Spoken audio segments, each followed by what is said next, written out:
Reconciliation commission গঠন করা হবে কিনা ইত্যাদি ইস্যু। আমরা আমাদের ৩১ দফাতে রিকনসিলিয়েশন কমিশনের একটা দফা সংযুক্ত করেছিলাম। এই আইডিয়াটা আমাদের বিভিন্ন এরকম বৈশ্বিক ইতিহাস থেকে আমরা শিখেছি এবং নিয়েছি। এই যে একটা সুশৃঙ্খল জাতির মধ্যে যাতে বিভক্তি কম থাকে, তাহলে সেই জাতি এগিয়ে যেতে পারে, তার আইনশৃঙ্খলা উন্নয়ন এবং সার্বিক বিষয়ে একটা জাতীয় ঐক্য সৃষ্টি হয়।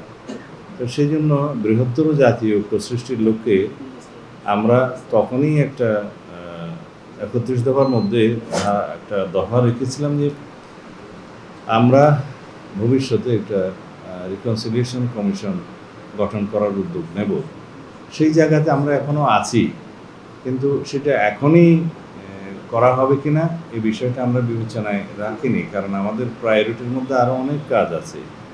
যখন প্রয়োজন হবে অবশ্যই আমরা রিকনসিলিয়েশন কমিশনটা গঠনের উদ্যোগ নেব এবং তার টার্মস অফ রেফারেন্স পরিধি কী হবে ইত্যাদি আমরা তখন নির্ধারণ করব।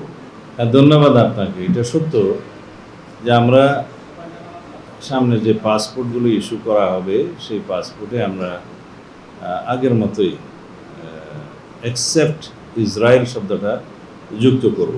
এটা আমাদের সিদ্ধান্ত, সরকারের সিদ্ধান্ত। আর এটা বাংলাদেশের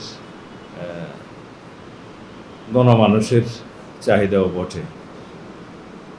আমরা অন্য একটা কি বিষয় বললেন? হ্যাঁ, ধন্যবাদ।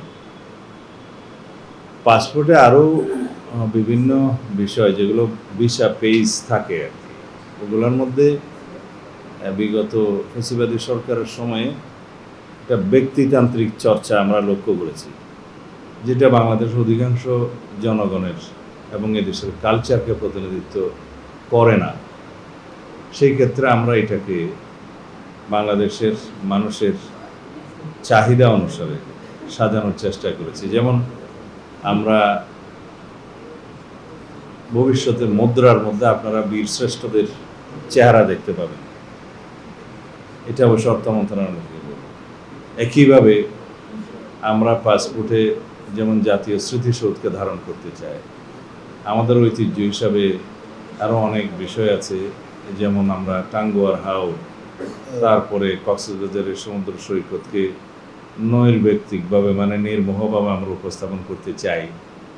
আগে আমরা দেখেছি এই সমস্ত কিছু কিছু বিষয় ওখানে থাকলেও সেটাকে একটা রাজনৈতিক দৃষ্টিকোণ থেকে ওখানে উপস্থাপন করা হয়েছে, সেখান থেকে আমরা বেরিয়ে আসতে চাই।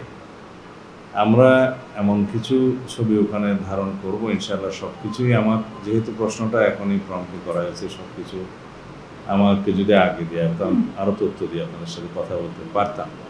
তা আপনারা বাংলাদেশের প্রতিচ্ছবি এবং বাংলাদেশের প্রতিনিধিত্ব দেখবেন, বাংলাদেশের মানুষের কালচারাল যে চিন্তা সেটা ওখানে পরিস্ফুটনভাবে দেখবেন। ওখানে কোনো দলীয় চিন্তা দেখবেন না। আগে যেটা করা হয়েছিল সব কিছুতে রাজনীতিকরণ বা রাজনৈতিক দৃষ্টিকোণ থেকে দেখা, সেগুলো ন্যাশনাল বিষয়গুলোতে থাকবে না। এটা আমাদের